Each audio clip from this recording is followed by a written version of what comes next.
Behold the mighty pipe cleaner. All right, okay, it doesn't look that mighty, does it? But you know what? Hold it like this and poke your finger with it. It's actually kind of pointy. And if you poked yourself hard enough, you might even cause yourself some pain. But you know, we're here to enjoy ourselves, not draw blood, so please don't do that. You're probably wondering, what does a pipe cleaner have to do with accountability? Well, if someone uses the word accountable at you, does it feel like getting poked with the pointy end? Or maybe a dirty word being used against you? When I was a new manager, I used the pointy end a lot. I had one employee, and I thought, I've got this leadership thing in the bag.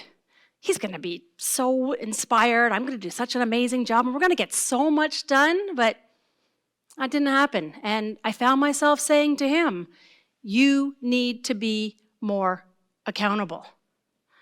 I was disappointed in him, and I blamed him and honestly made assumptions about who he was as a person. I thought, maybe he's lazy. Maybe he doesn't care about this job. Maybe he doesn't care about me. If things go wrong in your life, do you find yourself looking for somebody to be held responsible or maybe to blame?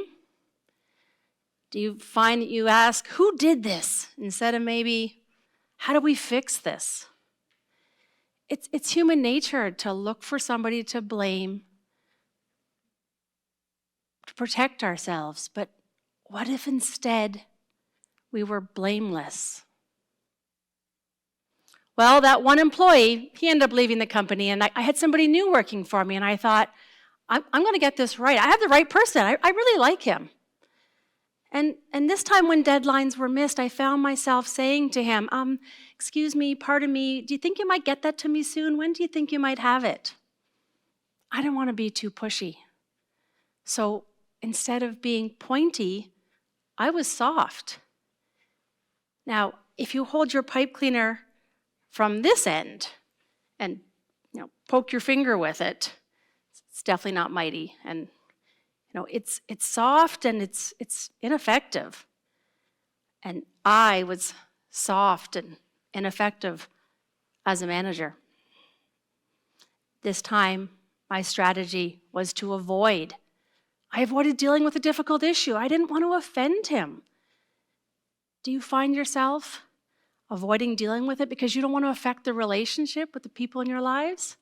Well, what if instead of accountability avoiding, it was unavoidable? The good news is, I think you want to be held accountable. I did a survey, and 93% of American workers said that they actually expect to be held accountable. Although 66% of them also said, I find it difficult to hold others accountable. Do you sometimes feel that way? Well, what's your accountability struggle? Are you pointy and look for someone to blame as a defense mechanism? Or maybe you find it difficult to have those conversations and you avoid dealing with them. Well,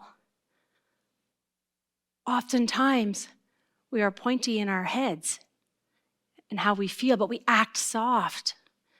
What if instead we thought of accountability as the ultimate act of respect? Do you think we would still avoid or blame? There was a benchmark study that was done of CEOs, and they said their number one weakness was holding other people accountable. So if the top leaders and the top companies can't get this right, how can I get this right? Well, I can't. And that's because accountability isn't an I problem. It's also not a you problem. It's actually an us problem. It's also an us solution. How do we do it? How do we find that balance and not be too pointy but not be too soft? Well, it takes courage and a model that I call DARE.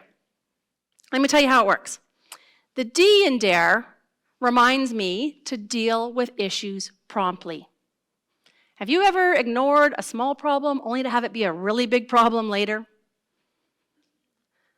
What happens if you don't remove a moldy strawberry from the pack?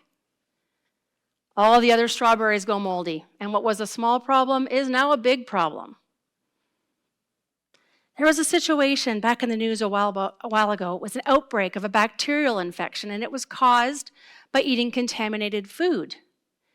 And the company that it got linked to, actually they made deli meat, and the CEO, he issued an immediate voluntary recall, and he addressed the press saying, knowing there is a desire to place blame, the buck stops here. I emphasize, this is our accountability and ours to fix. Can you imagine if he had let the strawberries go moldy? Or, in this case, contaminated meat get into the mouths of millions of families? He dealt with it promptly, and his accountability probably saved lives. The A in dare is about assumptions. And assumptions, like accountability, are often used for evil and not good. If somebody isn't doing what you expect, do you ever assume the worst? I know I do, and I did. I was in a job, and Lori was the project manager, and she didn't pick me to be part of her project team, and I was really disappointed, and I blamed her for what I thought was a bad decision. But, of course, I blamed her in my head, not out loud, sort of like a curse word that you whisper under your breath. But I avoided dealing with it. I let the strawberries go moldy. And as it turned out, our relationship suffered. And I thought, I got to do something different. What if, instead of assuming the worst, I assume the best? What if she has a good reason for her decision? What if I'm actually wrong about this? Well, that can't be right. You know what? I ignored that voice, and I was hesitant, but I did something that was kind of scary. I walked into Lori's office and I said, Lori, I have some assumptions I want to share with you. And to be totally honest, I did not believe they were assumptions. They were completely true to me, but they weren't to her. Christi, thank you for sharing that with me, and you're wrong. And so when I heard the real reason for her decision, I felt so much better, and we both left that office feeling more respected. Are there people in your lives that you've made assumptions about? What if instead of assuming the worst, what if you assumed you were wrong about those assumptions? We have these stories we tell ourselves in our heads, right? And what if instead we listen to understand and not write the stories of others? Which brings me to the R in dare. How can we respect other perspectives? Well, this lesson I did not learn in work. I learned from my 3 kids when they were younger. And it was a hot summer day in July, and I decided I was going to take my kids to get delicious, cool slushies at the store. And I asked them, do you want to ride your bike or do you want to walk? Well, my 2 older boys said they wanted to take their bikes, and my daughter, Lauren, she was 4 at the time, said, no, I want to walk. So I walked with her, and off we went to the store and saw it up ahead, and Laura noticed that her brothers were so far ahead of her. Of course, bikes are faster than feet, and she suddenly said, Mom, I want my bike. Well, you can't have your bike. Like, the store is right there. Look, let's just go. Nope, I want my bike. And she plopped herself down. She was not moving. You need to go right now, or you are not getting a slushie. Not going to go anywhere. So just about the time that I had threatened to Lauren that she was never going to have a slushie again in her entire life, the boys saw that we hadn't caught up to them, and they rode back to us, and my older son, he was 10 at the time, and he said to me, Mom, what's going on? I said, it's your sister. She refuses to move. She wants her bike now. And he looks down at Lauren and says, do you want us to get off our bikes and walk with you? Well, she jumps up with a happy yes, and off we all go to slushies. Although by that point, I could have definitely used something stronger. You know what? It took 10-year-old boy to teach me to look at things differently. And we can do that with our pipe cleaner, right? It's flexible. It changes into any shape we want, and you can bend it and maybe see a different perspective or maybe a new path forward. So if I thought being a manager was difficult, I found a whole new world of accountability struggles with teenagers. Those kids grew up. And I had to remember the E in DARE. To empathize, to move forward. That same smart boy who taught me the slushy lesson, well, he just graduated high school. And to get into the college he wanted, he had to do an audition. And I didn't think he was prepared. I would say to him, Alex, have you practiced? Do you know what you're doing? Are you ready? And he would give me the eye roll that every teenager has perfected. I got it, Mom. Okay, you got it. Fast forward a couple of weeks, and we're sitting in the car waiting for the audition to begin. And Alex looks over and says, you know what? I'm not sure I want to go to this school anyway. Well, you don't have to decide now. You just go do the audition. Okay, you know what? I'm not sure I'm ready, and I think, can we just please go home? I felt pointy, blaming him for not being as prepared as he could have been. But honestly, I felt soft as his mother, wanting him to avoid something that was clearly terrifying. But then that boy said something else that helped teach me a lesson. He said, Mom, I don't want you to be disappointed in me.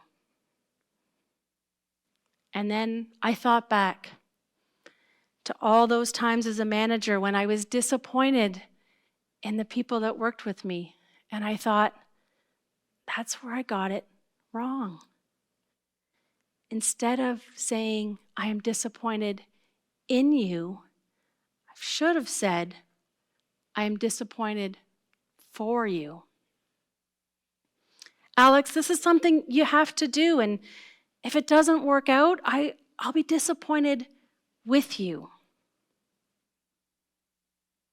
And so I sat for 3 agonizing hours while he did that audition, and I wondered, did I make the right choice? Pushing him to do something that he wanted to avoid.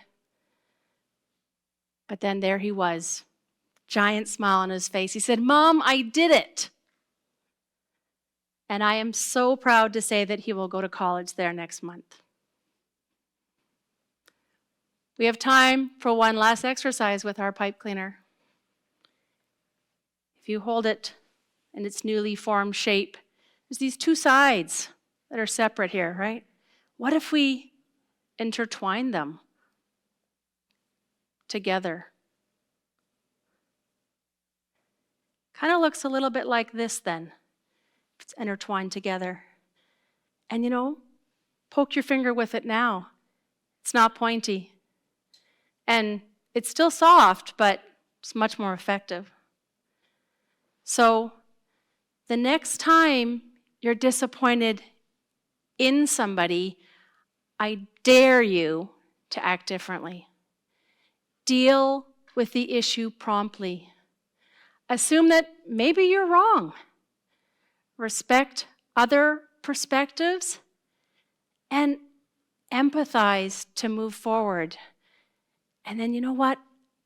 I think accountability won't feel like such a dirty word. And we will blame less, and it will be unavoidable. And we will absolutely be mightier together. Thank you.